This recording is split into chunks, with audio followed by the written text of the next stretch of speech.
Welcome back to the Matters podcast, brought to you by Clio, the world's leading provider of cloud-based legal software.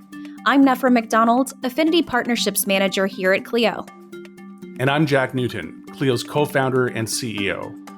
For Season 2 of Matters, we're focusing on client-centered lawyering, talking a lot about the why and how of being client-centered. If you're interested in a primer on the client-centered model in the legal industry, check out Jack's book, The Client-Centered Law Firm. In today's episode, we are shifting slightly to look specifically at how the COVID-19 pandemic has changed legal in permanent ways and accelerated the movement toward client-centered legal practice. When the pandemic first broke out, we conducted a series of interviews that became the Daily Matters podcast, and we ended up doing over 100 episodes, discussing a whole host of changes that the legal industry was seeing in real time as a result of COVID. You can still find those episodes on our website, and there's a ton of valuable insight there. But today, we want to specifically highlight COVID's impact on legal client service and ways that law firms should be adapting in light of this. We thought Charlene Theodore was a great person to kick off this discussion. As president of the Ontario Bar Association, Charlene is witnessing firsthand the changes that COVID-19 is bringing to the legal industry, specifically for lawyers and their clients. And she says not all the big changes are what you'd expect. There's been a bit of an evolution, right? And so there wasn't, in my opinion, with some few exceptions, in my observation, there wasn't really a sticking point in terms of adopting it. Right. And that's kind of really what jettisoned us into the next level of adoption, tech adoption in law, because we were all forced to adopt it. There was no, can I come into your office? Do I have to get on this Zoom or do I have to get on this application or technology? Because no one had a choice. I do know lawyers in private practice who still have clients saying, look, I really, really want to come in. I think it was really the really heavy lifting in terms of change and culture change happened within the practice, right? We are not a profession that is doing really well relative to other professions when it comes to self-care. And so I think the lessons that we learned in terms of client service were really on the practitioner side.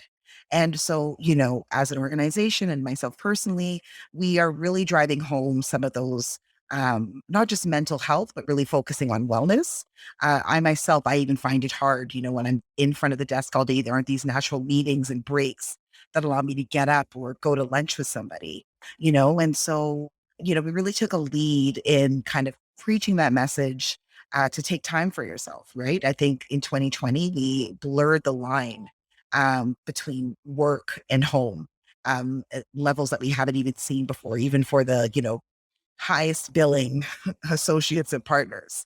And so I think from a client service perspective, the fact that we've invested in the technology infrastructure is going to provide a great foundation for a hybrid model where clients can interact, can have that choice, right? In terms of interacting with their client. And I think that as in-house counsel, I'm also a consumer of legal services, right? And so having that choice and that autonomy in terms of saying, these are your options, right? You could pick how you want to interact with us and have it really driven by the client. I think that that's what we're starting to see.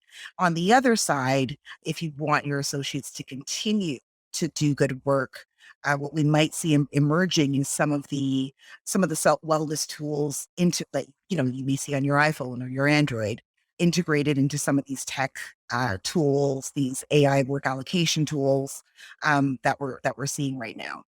And I'm curious, how are organizations like the Ontario Bar Association helping law firms adapt to the changes that we're seeing in a post-COVID world? And maybe, more broadly, what opportunities do you see for bar associations of all stripes to better support some of the needs on that front? So one of the first things we did is we put in place over 300 virtual courtrooms at all levels of court in Ontario. We provided training on how to use them to almost 500 judges. We provided complimentary virtual boardrooms right off the bat in March of 2020, and remote arbitration and mediation services. And what another thing that we did that was really great and in line with something that we just started again is last year we produced a fully online recreated judge alone criminal trial based on real transcripts that allowed us to see right how it plays out in the virtual world, the back and forth of a real trial, what could go wrong using real judges, real lawyers, real evidence, and real witnesses. And then again and again, um, you know, I think you'll agree with me on this. This is the kind of innovation that we see in other sectors, right? That really innovative and thorough testing models that we've adopted at the OBA, that we'd like to see more broadly adopted here. Coming out of that, the remote trial, we created a reference guide for online lawyering. So all that's leading to the work that we're currently doing now. Ontario's introduced Case Lines, which is an online document filing, document management system for the courts. And so again, what we're doing for the bar is we're partnering with Case Lines, and we are going to be the trainer. And so again, we're providing a kind of a sandbox work environment, where not just lawyers, right? But when you think about who is really kind of doing the bulk of the work for some lawyers in terms of document management, getting ready, leading up to trials, their assistants. And so we're providing lawyers with hands-on training before they go live on case lines. And we also provide their paralegals, their clerks, their assistants with train the trainer training so they can take that back to the office. So we're leading, but I think we're leading collaboratively with the profession. And as we start to roll out and decide what kind of model we want for our legal workplaces, be they in-house, in private practice, and what kind of model we want for our courts and tribunals. I just think that bar associations should consult with their stakeholders, but realize as a bar association, you're in a unique position to have a drone's eye view of what's going on across the province, what's going on in every practice area. So you should have a position as an executive director and president and board of a bar association, and be prepared to advocate for that position for the good of the profession. In addition to what we've talked about to this point, what other changes do you think the industry needs to embrace to prepare for the future? This is my favorite question of all time. I get it all the time and I love to answer it. So thank you. My mandate as president, even though I started my presidency at the beginning of pandemic, and at the globalization of the Black Lives Matter movement last summer, the mandate was already in place. It's just, I think a nod to our thinking as an organization, in my view, in terms of what needs to happen in workplaces in this sector, that it fits so well in some of the problems that we're facing now. And so my mandate is work that works. And I believe truly that we are at the intersection, Jack, of a traditional, mostly homogenous boardroom culture in this profession and a younger, more diverse, more globally thinking cohort of lawyers who are going to be the leaders of legal workplaces of tomorrow. While I feel fortunate to work in a profession and to lead a profession that has invested tons and tons of time into various aspects of EDI, whether it's women in the profession, diversity on certain points, LGBTQ issues, Indigenous issues, disability, we are certainly not where we need to be. And that's why I created Work That Works, because the work that works for Black lawyers, Indigenous lawyers, women lawyers, parents, caregivers of any gender is work that works for everyone, including your clients. And so I'm proud of the work that we've done with the profession this year on Work That Works. I'm proud of the podcast and the conversations that we're having about these issues. But essentially, where the profession needs to go is to continue to lean in and to really examine again from an innovation, because I think that this is innovation, right? Fundamental workplace culture change is my innovation. Like that's my innovation thing, right? I don't always think about innovation as a software or hardware or product, because if you are going to make these things happen, it takes creative thinking. It takes looking at what people are doing in the tech sector and other sectors where they've really got it far ahead of us, right? In terms of how we hire, retain, promote, and train lawyers of all diverse backgrounds. And from a sustainability perspective, in terms of ESG, I not only think about in terms of the environmental impact of how we operate our workplaces, but I think about the fact that many of our legal workplaces, including Clio, right? This is not a fly-by-night operation. These large firms are not fly-by-night operations. The names on the doors are people who have long since stopped practicing or are kind of not with us anymore. And you want to ensure that your culture, you provide a place that lawyers of all diverse backgrounds can do their best work because they're your future leaders. And if you don't get about the business of learning how to do that, that is not a sustainable business. That is not a business that is going to be around and thriving and competitive 50 years from now, 20 years from now, quite frankly, maybe even 5 to 10 years from now. I liked Charlene's take on how the pandemic has changed the work environment for lawyers. I think in past episodes, we've heard a lot about how clients who didn't want to meet virtually are now willing to meet their lawyer through Zoom. But there are many other ways in which the traditional work environment for lawyers is shifting. We've all had to make so many adjustments. And like Charlene said, COVID has really blurred the line between work and home in an industry where a lot of the time that line was already fuzzy. You can say that again. And while it's true that many law firms were forced to move to an online service model for the first time, it's also true that a lot of firms were already operating remotely, either partially or completely, before the pandemic. That's exactly what Elise Bowie told me. She practices family law and is a guardian ad litem in the Seattle area. Her firm, the Elise Bowie Family Law Group, was already able to work remotely before COVID, so the pandemic brought about a different kind of change for her. Well, the first thing was, we're here in Seattle, so we obviously got this pandemic really early. And we're a virtual firm and have been virtual for 6 years. So the initial part of COVID didn't freak us out, the having to go virtual. We were put on lockdown so early. But what did freak me out is I had no idea what was going to happen. And so the thing that I did most readily, and most first, was I started doing all the consults in the office because I knew that it was going to be super important to keep clients coming in and keep cash flow going because I had no idea what it was going to look like. So at the time, some associates were doing consults, but their conversion rates, were not really high. And it was an experiment for me to just go back to doing all the firm consults. And I thought that that would be really helpful too, just from an access to justice perspective. Here people were being put on lockdown, losing their jobs, all kinds of crazy stuff was happening in the family law arena with parenting plans, travel, just all kinds of things. So I thought, I could hop on the phone with every single person that reached out to our office. And if I couldn't help them and I couldn't serve them as their attorney, I could at least offer them resources. And so, I literally did consults like 10 hours a day for months. And that was really helpful. Who knew I could really convert cases really well, focused on that. And so, we grew 400%, I think, in 2020. Wow. So, I had to hire like 20 people in the year. It was wild growth. And I think, being focused on me just talking to the people and giving them resources. And even now, people call today and they say, oh, I talked to Elise at the beginning of the pandemic and now I'm ready to hire, so it's been this ongoing kind of thing.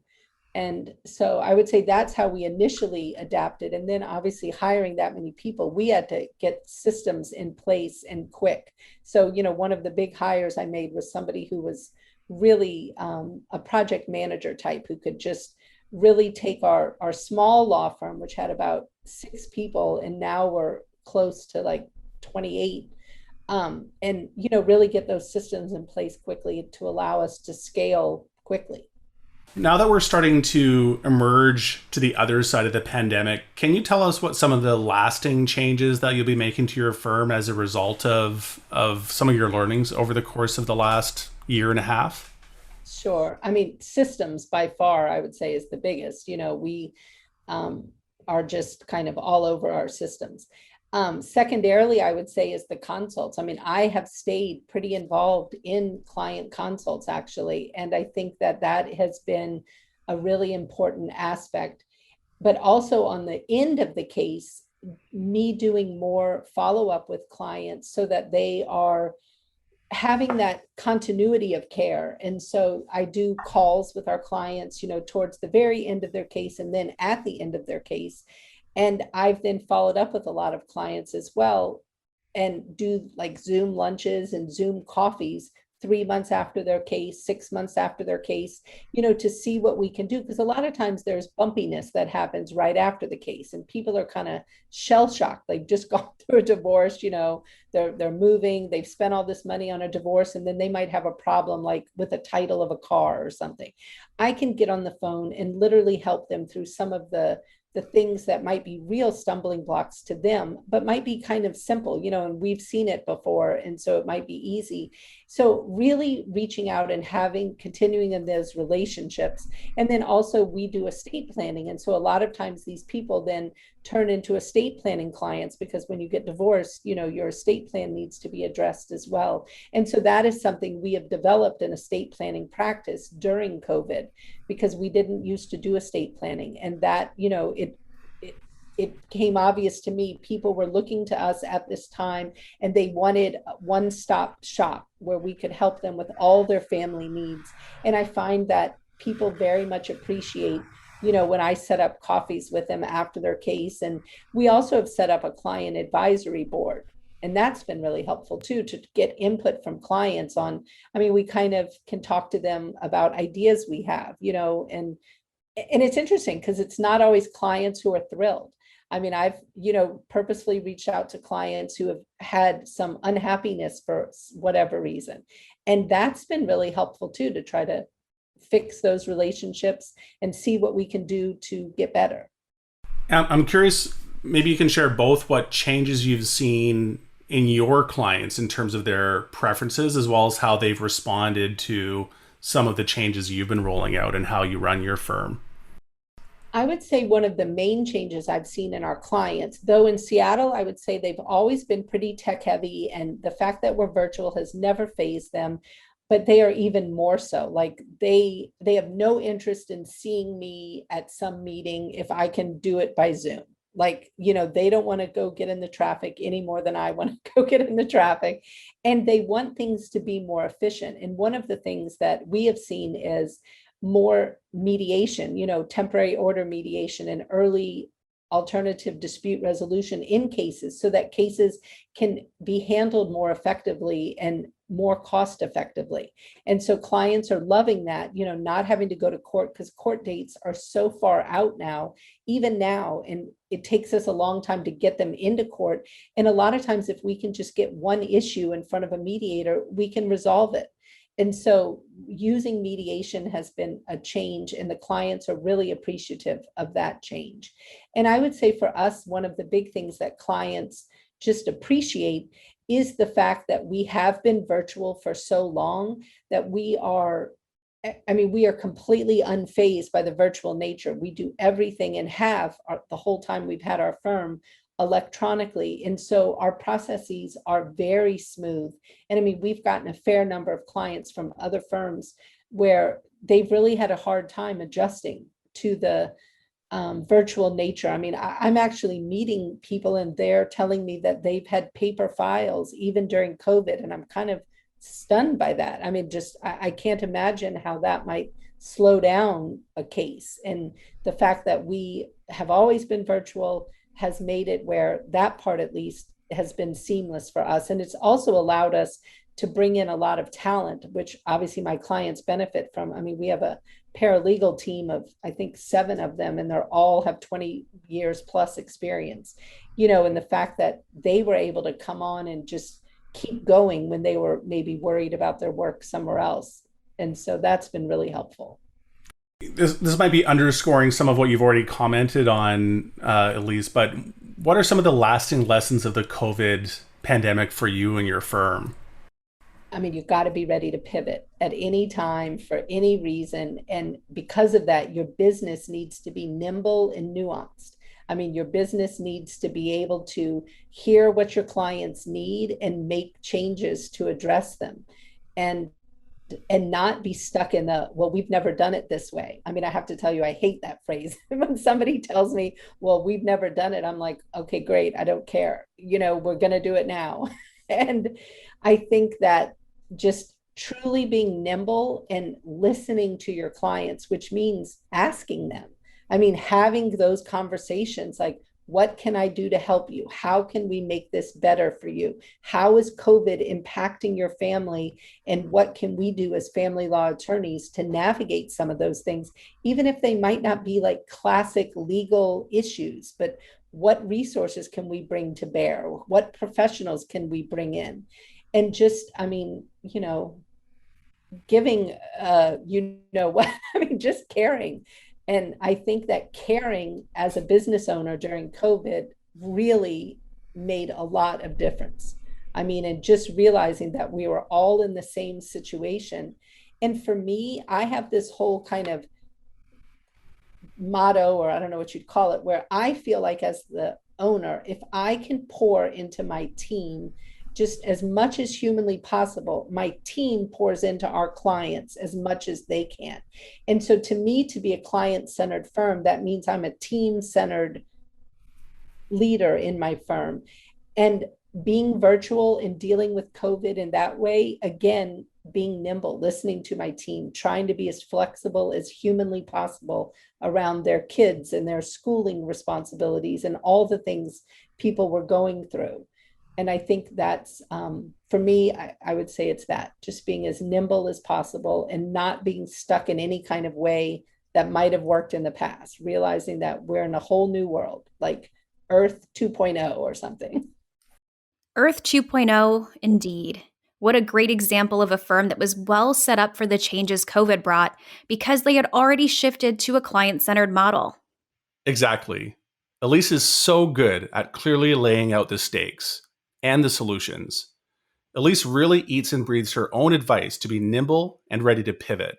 And it's obvious it's working based on the results she's seen.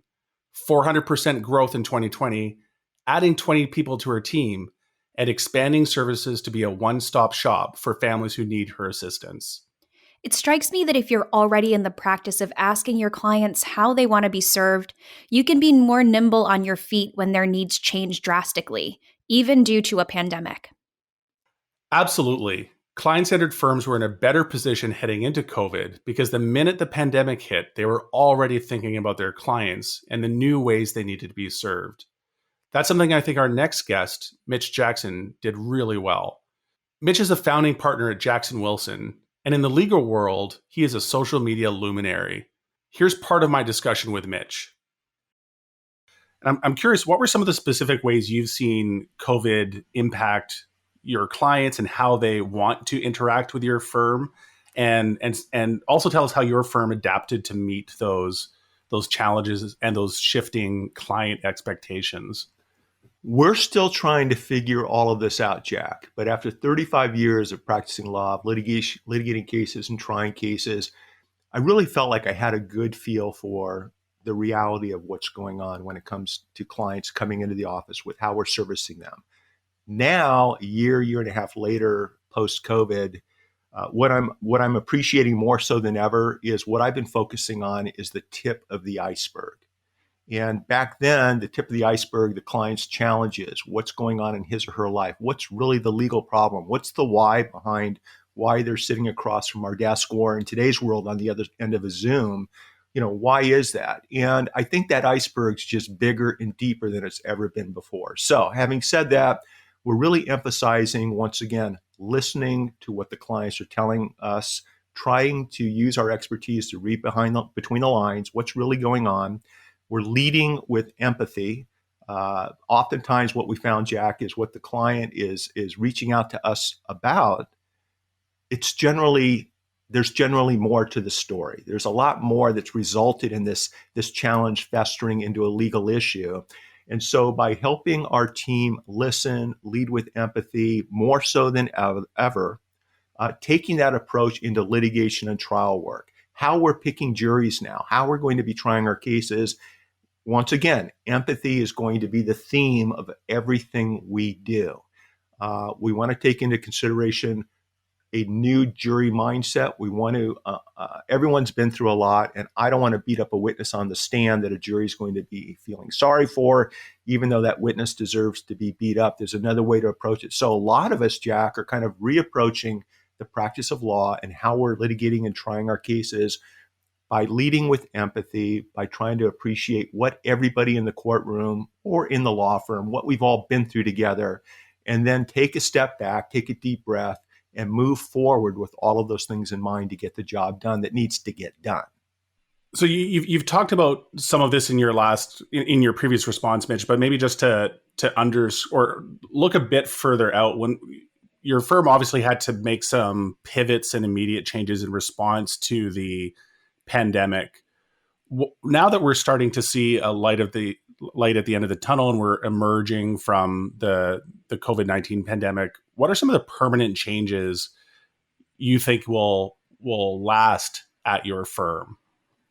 I hope 99% of what we've incorporated and have been able to do this past year, I hope it continues, because I think this is just a great new way of delivering legal services to the client, creating that exemplary client experience, having empathy. So having said all that, absolutely doubling down on the most important question that we ask our clients during the initial consultation after we've been retained, that we asked in the past before COVID, and what we're doing now, what we're asking today during that initial Zoom. And that is, Jack, I'm glad you're trusting us with your case. I'm glad you're giving us an opportunity to help you. Let me ask you one more question before we sign off the Zoom. How would you like me to communicate with you? How would you like my team to communicate with you? We think that's the most important question we're asking right now, because I may prefer a phone call, an email, or a text. You may want to see me eyeball to eyeball on a Zoom. You may prefer me reaching out to you with snail mail. You might refer to me reaching out to you with an audio message. And so we think it's really important for everyone on the team to double down on that question. How would you like us to communicate with you? And then walk our talk. Subject to state bar rules and regulations, subject to the technology that we're using here at the firm. If we're able to accommodate that client's desire, then that's what we're going to do. It's not always easy to do this, but I think it is always necessary. If a client comes back to, Mitch, put a yellow tab on the top of a turtle and send it crawling my direction and we're good to go, okay, I love the enthusiasm, great suggestion, but that's not going to work. So we also empower our team to go ahead and try to take the initiative during these conversations and come back with, Jack, I'm going to run out of turtles after a week if we do things that way. I've got another suggestion. Would you be comfortable with A, B, or C? So always direct the conversation back to maybe something that works for you and your team based upon training, based upon technology, but always try to deliver your services, digital signatures, client updates through a private client portal, apps on the phone that allow them to check their case status, whatever they want to have available to them. And Clio, obviously, I'm a fan of, provides us with the ability to do all of these things. That's what we do. But we also make sure, Jack, that our team is walking the talk and actually implementing the solution that the client specifically asked us to deliver. And Mitch, as you pointed out, every client is different, and I think you're absolutely correct in your approach and in asking clients what their specific preferences are as they relate to, for example, how you communicate with them. But if we pop out at a macro level and just think about what are some of the broad-based and permanent changes you think we're seeing in consumer expectations, can you talk about what that looks like on average? How have you seen consumer preferences shift both pre and post pandemic? And which of those changes do you think are going to be permanent changes in consumer preferences? I think legal consumers like the option of not having to get in the car and drive down to the office, fight traffic, and show up to sign a document, for example. Whether they realize it or not, they want to be able to get their questions answered in a clean shirt, but while they still have their pajama bottoms on. whether they tell you or not, consumers are looking for efficiency and they're looking for solutions delivered to them that don't inconvenience them, because you're just, as a law firm, you're just a tap and a swipe away from that client going someplace else. So everything we do, Jack, is smartphone friendly. Everything we do, we can deliver to our clients via our smartphones. So permanent changes that we will continue to suggest and we think the client wants is some type of video interaction, whether it's Zoom, whether it's some other service, specifically or especially if that service is smartphone friendly or tablet friendly. I think that's something that consumers really appreciate. They feel like they're right there looking us in the digital eyeballs. They feel like they want to reach out and just give you a big digital hug when you share some legal solutions with them. So number one, the ease of video. Number two, digital signatures, digital document transfers. Okay, the different platforms that we use to exchange and obtain client signatures, whether it's on a settlement release, whether it's on a declaration for court, the last thing they want to do is come down to the firm, fight traffic, wait in the lobby, which hopefully they're not doing for too long, and sign a declaration that they could have just as easily done using some of the many services that are out there. Those are two things that jump out at me. Number three, I still feel, and I'm old school on this, having an efficient live phone answering service or system, whether it's in your front office or it's a third party, it complements everything we've just talked about. That initial live voice where the operators or front office staff, they know the client's names, they know the client's tendencies, they check the CRM and they know how that client wants to communicate. And then delivering, as we talked about, using Zoom, using digital signatures, using old school voice abilities via the telephone. I think that's key. There's one more thing. What clients have told us they really enjoy is when we're texting and emailing, which is a great way to communicate. We've incorporated into most of our emails a service, which I'll mention if you want me to, but it's a service that allows us to actually do a personalized video within the email. So, Jack, instead of you reaching out about a court case, Mitch, what was the department and date of our hearing? Instead of me just responding in an email or a team member responding in an email, what you get back in your email inbox is a short video, just like this. Hey, Jack, I'm glad you reached out. It's Wednesday morning, 3 p.m. Pacific. We're in Department 22. Just wanted to say hi and hope you're doing well. I'll see you at the courthouse tomorrow. I'll be 15 minutes early. Hopefully you will too. Reach out with any questions. It's a little video email that they get from me. I feel like they get to know me better. It allows us to stand out above all the noise. It's something they tell their family members or neighbors about. And it's these little things that I think over time add up to create that experience that we've talked about, to create the quality of services that we always want to deliver to our clients. And I think most lawyers do. They just don't know how to go about it. And so those are the things, Jack, that I see having changed probably permanently moving forward. And I think firms that embrace these technologies and these approaches are the ones that will thrive. And I think firms that go back to old school ways eventually are just going to become unimportant and irrelevant. I think what Mitch has been able to do really well is move to a client-centered model without changing everything about the way his firm works. Because moving to a new service model doesn't mean you have to change everything about your firm's operations. It just means you have to listen to your clients, keep the things that are working, and change the things that aren't working. That's been one of the big lessons for firms throughout COVID. Some existing techniques have continued to work, but a lot of things have had to change, and fast. And like Mitch said, a lot of new opportunities have arisen. Firms are trying different ways to serve their clients that they would have never considered before the pandemic. Mitch knows what he's talking about, and so does our next guest, who has already provided a ton of great insight on this season of Matters. That's right, Nephra. Bill Henderson is back to give us another perspective on how COVID has changed the legal game. Bill is the Stephen F. Burns Professor of Law at Indiana University, and he was named one of the 100 most influential lawyers in America by the National Law Journal. Here's what Bill had to say. Talk about how you've seen COVID accelerate the rate of change in the legal industry, some of the ways you see lawyers adapting, and and maybe to what degree you think the impacts COVID has had on the profession will be permanent and lasting impacts? So that's a really great question, Jack. My friend Dan Carell is written about. He said that necessity is the mother of invention, it's the mother of adoption, and I think he's borrowing that phrase from Peter Drucker. But his point was, we had Zoom. It was installed on our computers. We didn't use it until we absolutely had to. We adopted it when we absolutely had to. And this is kind of like a benign comet hitting the Earth and forcing us to accelerate our adoption of something and realize the possibilities that.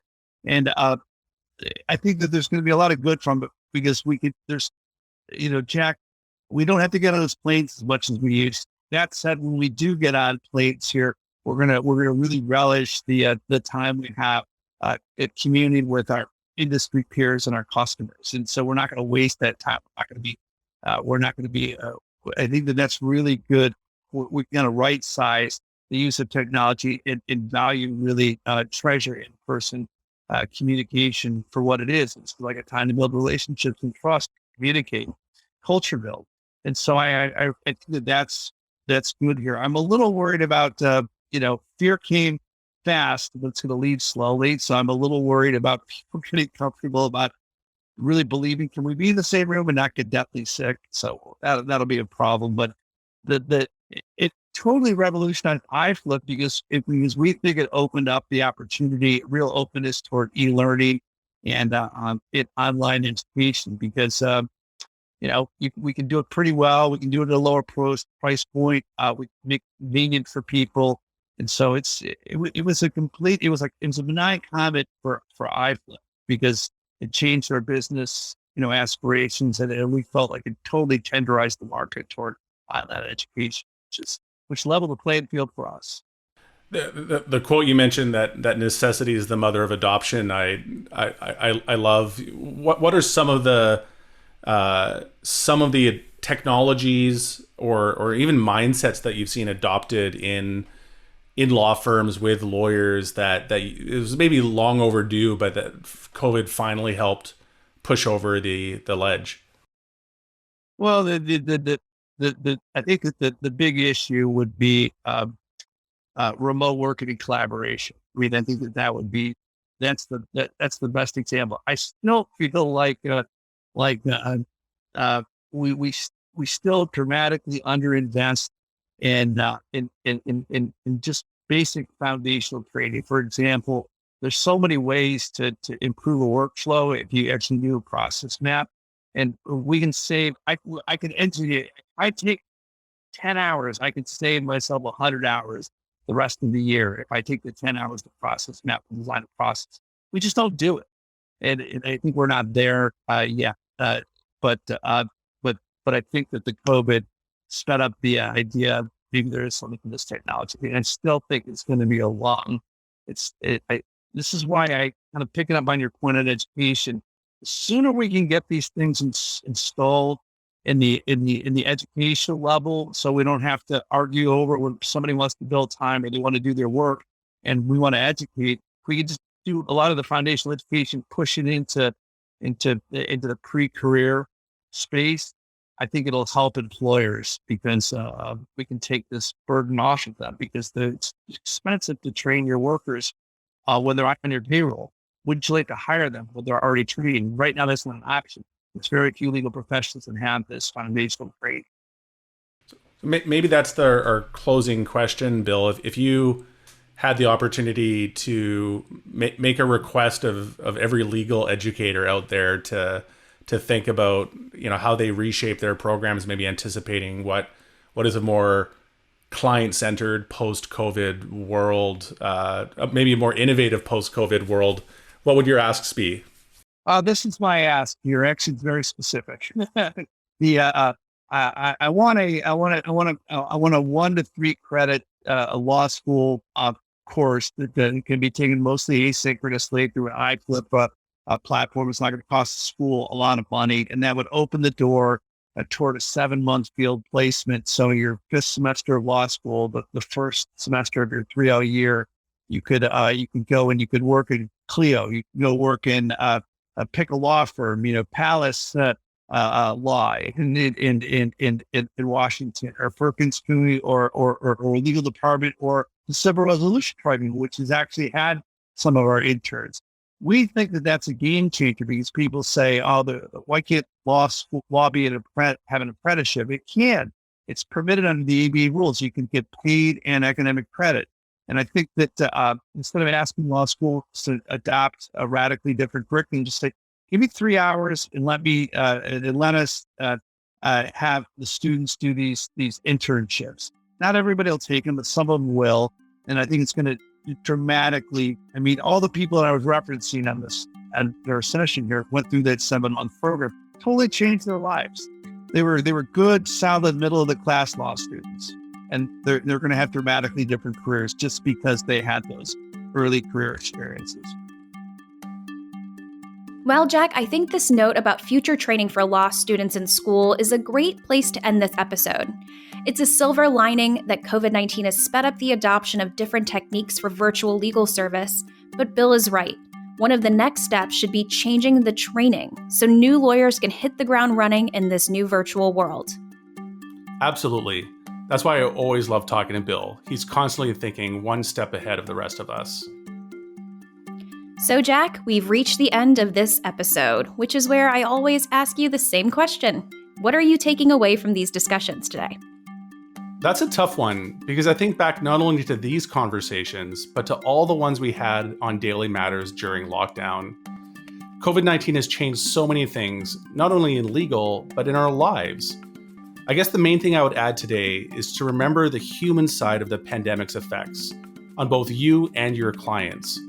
It's easy to think about the procedural side of things, meeting on Zoom, sharing and signing documents electronically, things like that. But there's also a mental and emotional toll that this difficult period has had on all of us. And keeping that in mind while you're in the midst of serving your clients can make a huge difference. Thanks, Jack. You know I'm a big advocate of self-care and lawyer wellness, so what you just said speaks to me in a major way. Thank you, Nefra. And to our listeners, we are so glad you've joined us for this episode of Matters Season 2. This has been a presentation of Season 2 of Matters, based on The Client-Centered Law Firm, the best-selling book by Jack Newton. Matters is hosted by Jack Newton and Nefra McDonald, produced by Andrew Booth, Sam Rosenthal, and Derek Bolin, and brought to you by Clio, the world's leading cloud-based legal technology provider. Be sure to subscribe to Matters wherever you get your podcasts so you never miss an episode. If you'd like to learn more about Clio, please visit us at clio.com. To read Jack's book, search for The Client-Centered Law Firm wherever you buy your books.